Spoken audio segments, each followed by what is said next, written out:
Today's topic is The Lost Lesson, अंतिम पाठ, written by Alphonse Daudet, who is a French novelist and story writer. आखिरकार इसको lost lesson name क्यों रखे हैं? इस लॉस्ट लेसन नेम रखने के पीछे रीजन क्या है? एक बार की बात है, फ्रांस को प्रुशियन वार हो रहा था 1870 में।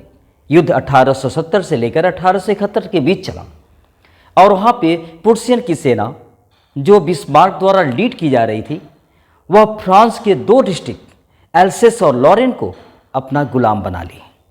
खास कर कह सकते हैं वहाँ पे अधिग्रहण के लिए। अधिग्रहण करने के पश्चात वह चाहती थी कि इस एल्सेस और लॉरेन में यहाँ पर फ्रांस की भाषा नहीं पढ़ाई जाए बल्कि जर्मन भाषा पढ़ाई जाए।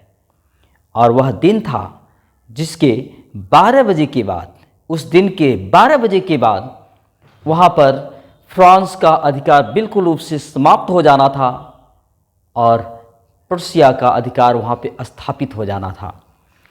ठीक उस 12 बजे के पहले का जो क्लासरूम है जहाँ पे टीचर एम हैमेल थे, वह यह शब्द बोलते हैं द लॉस्ट लेसन। ये अपने स्टूडेंट को स्टडी के दौरान बोलते हैं द लॉस्ट लेसन। बहुत सारे ऐसे स्टूडेंट थे जो उस दिन शॉक हो गए और उस शॉक होने वाले स्टूडेंट में एक स्टूडेंट था फ्रेंच।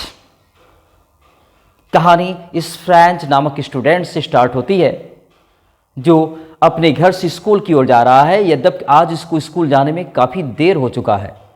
देरी होने का वजह कुछ ये है कि टीचर ने उसको पार्टिसिपल्स के रूल याद करने को दिए थे और वह पार्टिसिपल के रूल्स याद किए नहीं था।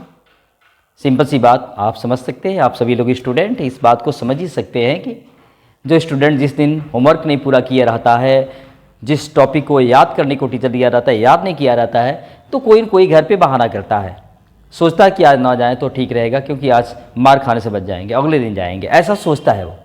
ऐसा ही सोच रहा था फ्रेंच और इस सोचा विचारी करने में उसको काफ़ी देर हो गई और स्कूल तैयार होने में कह सकते हैं काफ़ी वक्त लग गया। ऐसा इसलिए क्योंकि वह न जाने के मूड में था। फिर हाल सोचा चलो चलते ही हैं, चलना शुरू किया। तो यहाँ पे बात आती है कि वह जो स्कूल था जहाँ पे 12 बजे के बाद वहाँ पे प्रुशिया का अधिकार स्थापित होना था, ऐसा जो है प्रुशिया खास करके जर्मनी, पोलैंड और ऑस्ट्रिया के कुछ भाग को भी अपने आप में समेट लिए था, कह सकते हैं। अब कहानी यहाँ से स्टार्ट होती है कि फ्रेंच जल्दी जल्दी अपने घर से निकलता है, स्कूल की ओर बढ़ता है। जैसे ही रास्ते में आगे जाता है तो वहाँ पे रास्ते में क्या देखता है कि एक सॉमिल है, एक आरा मशीन है और वहाँ पे आरा मशीन के ठीक पीछे प्रुशिया की सैनिक जो है युद्धाभ्यास कर रही है। यह देखकर उसे बहुत ही मोहक लगा। वह चाहता था कि मैं इसको कुछ क्षण तक देखूं, लेकिन उसको स्कूल के लिए लेट हो गया था। आखिरकार स्कूल समय से पहुंचना था, अगर और देरी करता तो स्कूल कैसे समय से पहुंचता। यद्यपि अपने आप को नियंत्रित किया और नियंत्रित करते हुए वो आगे बढ़ा। सुनना, क्या केयरफुली सुनना, कैसे स्टूडेंट रास्ते में जाता है और तरह तरह की उसके अंदर फीलिंग आती है। वह रास्ते में आगे बढ़ता गया, रास्ते में तरह तरह के दृश्यों को देखता गया और जैसे जैसे वह तरह तरह के दृश्यों को देखता गया, वहाँ पे क्या था, सोचता कि आज ना जाए तो अच्छा होगा। आज रास्ते में बहुत सारी चीज़ें उसको अच्छी लगने लगी थी, इसलिए अच्छी लगने लगी थी कि वो स्कूल जाने के मूड में नहीं था। वो सोचता था कि इधर ही अपना दिन बिता लेंगे और जैसे स्कूल का टाइम ओवर होता, उस ओवर के टाइम में हम घर रिटर्न हो जाएंगे और घर वाले लोग समझेंगे नहीं। मैक्सिमम स्टूडेंट ऐसा ही करते हैं, आप लोगों में भी ऐसा ही करते होंगे, है ना। अच्छा चलो ठीक है, आगे और आगे गुजरा तो वहाँ पे क्या था, टाउन हॉल था अर्थात सभागार में वहाँ पे एक बुलेटिन बोर्ड लगाया गया था, एक नोटिस बोर्ड था। जो नोटिस बोर्ड कभी अच्छा खबर देता ही नहीं था, कह सकते हैं ऐसा फ्रेंच सोचता है, क्योंकि पिछले कई सालों से वह हमेशा बुरी खबर ही देता था, या तो युद्ध के हारने की, या तो ये देता था कि अधिक सैनिकों की भर्ती की जानी है। क्यों? क्योंकि सैनिक मारे गए तो सिंपल सी बात है और सैनिक भर्ती किए जाएंगे, ये तो अशुभ संदेश है। यह अधिकारियों की अधिकार की सूचना वहाँ पे दी जाती कि क्या करना है, क्या नए रेगुलेशंस आए हैं, मानो कि ऐसा ही खबर उस बुलेटिन से निकलता रहता। वहाँ पे काफ़ी भीड़ थी, लोग शायद आज कुछ नया खबर पढ़ रहे थे, लेकिन यह बात फ्रेंच नहीं समझ पाया कि आखिरकार आज नया खबर क्या है। पल भर के लिए वो थोड़ा अपनी गति को धीमा किया, लेकिन वहीं पर क्या था, फिर सोचा कि अब यहाँ पे और रुकना और ठीक नहीं होगा, मुझे स्कूल के लिए देरी हो रही है, तो जल्दी से निकला। लेकिन जैसे ही वो जल्दी से निकला, वहाँ पे एक क्या था, ब्लैक स्मिथ था, वाक्टर। उसका कमेंट भर दिया, अरे अरे अभी क्यों जा रहे हो, इतना जल्दी जल्दी क्यों जा रहे हो, अभी तो बहुत समय है तुम्हारे पास जाने के लिए। फ्रेंड्स समझाए, मेरा अवश्य कमेंट कर रहा है, लेकिन उसको जवाब नहीं दिया। जैसे आप समझ सकते हो, मान लो जैसे आप ही हो, परीक्षा देने जा रहे हो और 8 बजे आपका एग्जाम है, 8:05 ऑलरेडी हो ही गए हैं, या 5 मिनट वो डिले पर भी जो है एंट्री दे देते हैं। लेकिन आप एंट्री गेट के पास ही हो, थोड़ी दूरी पर है, और वहाँ पे किसी ने कमेंट कर दिया, अरे अरे अभी तो बहुत टाइम है, आप एग्जाम हॉल में आसानी से पहुँच सकते हो, तो आप उसको जवाब नहीं दोगे, जल्दी अपने गंतव्य स्थान पे जाने के चक्कर में रहोगे। और ऐसा ही फ्रेंच किया, वो बिना कोई जवाब दिए वाक्टर को आगे निकल गया, आगे चलता गया, आगे चलता गया, दौड़ कर गया और वहाँ पे एम हैमल के गार्डन में पहुँचा। गार्डन क्या, वहीं पर उनका स्कूल भी था, वहीं पर गार्डन भी था। वो सोचा कि रोज़ स्कूल के टाइम बहुत चहल पड़ रहती है, लड़के अंदर बाहर आते जाते रहते हैं, उसी में मैं अंदर क्लास में चला जाऊँगा और किसी को पता तक नहीं चलेगा। लेकिन जैसे वहाँ पहुँचा, देखा क्या कि बिल्कुल सन्नाटा, पिन ड्रॉप साइलेंट। ऐसे लगता था कि संडे का दिन है और हॉलीडे है। वो सोचता था कि रोज़ क्या रहता था कि लड़कों के अंदर बाहर आने की आवाज़, चिल्लाने की आवाज़ और भी तरह तरह के खटपट की आवाज़, बेंच की आवाज़ होती रहती और वो उसी में धीरे से एंट्री कर जाएगा। लेकिन ऐसा हुआ नहीं था, बिल्कुल सन्नाटा। शायद वो सोचने लगा कि आखिर बात क्या है। वह खिड़की से देखा और क्लास चल रहा था। वह सोचा कि मैं चुपके से क्लास में एंट्री कर जाऊंगा। लेकिन क्या था कि दरवाज़ा क्लोज था और टीचर क्लास ले रहे थे। मजबूरी थी क्लास में एंटर करते समय दरवाज़ा ओपन करना, और सबके सामने दरवाज़ा ओपन किया। काफ़ी शर्मिंदगी महसूस हुई और डर भी कि एम हैमल कहीं उसको पीटने ना लगे। परंतु हुआ क्या, एम हैमल ने उसे फटकारा नहीं और कहा कि फ्रेंच, ओ लिटिल फ्रेंच, तुम जल्दी से अपने स्थान पे बैठ जाओ और तुम्हारे बिना ही हम लेसन को स्टार्ट करने जा रहे थे। यह बात कहा मानो कि फ्रेंच को राहत मिली। चलो, मैं मार खाने से क्या हुआ, बच गया। और देखा क्या, तभी टीचर आज कुछ अलग आउटलुक में थे। वो अपने ग्रीन कोट को पहने हुए थे, फ्रिल्ड शर्ट को पहने हुए थे, एक हैट को पहने हुए थे, जो खास करके प्राइड डे पे पहनते या कोई फंक्शन होता कॉलेज में तब पहना करते। लेकिन आज पहन लिए थे। उसको समझ में नहीं आ रहा था आखिरकार ऐसा क्यों है। क्लास बिल्कुल शांत था। वह तब तक नज़र पड़ी उसको पिछले बेंच पे जो हमेशा खाली रहा करता था, लेकिन आज भरा पड़ा है। किससे? कुछ गांव के लोगों द्वारा भरा पड़ा है। कौन लोग थे वहाँ पे? खास करके उसमें एक गांव का किसान था, ओल्ड मैन था, ओल्ड हासर। वो अपना प्राइमर लेकर के आया था, बाल पोथी लेकर के आया था। वहीं पे फार्मर मेयर भी था, फार्मर पोस्ट मास्टर भी था, अन्य भी कुछ लोग थे, बैठे थे, बिल्कुल चुप थे। ये सोचा कि आज हुआ क्या है, आखिरकार आज बात क्या हो रही है। उसी में एम हैमल क्लास लिए जा रहे थे, बोले जा रहे थे। तब तक बोले कि सभी विद्यार्थियों से बोले और उन लोगों से भी बोले कि this is the last lesson I shell give you, कि यह आज अंतिम फ्रेंच लेसन है जो मैं आप लोगों को पढ़ाऊंगा। और बर्लिन से ऑर्डर आया है कि इस स्कूल में अब केवल जर्मनी की पढ़ाई होगी और कल नए टीचर्स आ जाएंगे और जर्मन भाषा यहाँ पे पढ़ाई जानी है। मानो फ्रेंच के ऊपर जो है बिजली की कड़क सी लगी, ऐसे लगा कि बिजली उसके ऊपर गिर गई हो। क्यों? क्योंकि अब तक जो फ्रेंच भाषा को वो सीखने से इग्नोर कर रहा था और अब सीखने का चांस भी नहीं है। क्यों? क्योंकि अधिक से अधिक वो अपना समय जो है इधर उधर घूमने, अंडों को इकट्ठा करने और सार पर जाकर स्लाइडिंग करने में बिताया था। तो जो बुक्स आज उसको आज तक भारी लग रही थी, वही बुक्स से आज उसको इतना लगाव लगने लगा है जैसे मानो कि वह उसकी कोई बहुत ही प्रिय वस्तु हो जिसे वह खोना नहीं चाहता था। वह टीचर जो आज तक उसको क्रैंकी लगते थे, आज वही टीचर उसको प्रिय लगने लगे हैं और समझने लगा है कि शायद इनका इम्पोर्टेंस बहुत ही अच्छा है।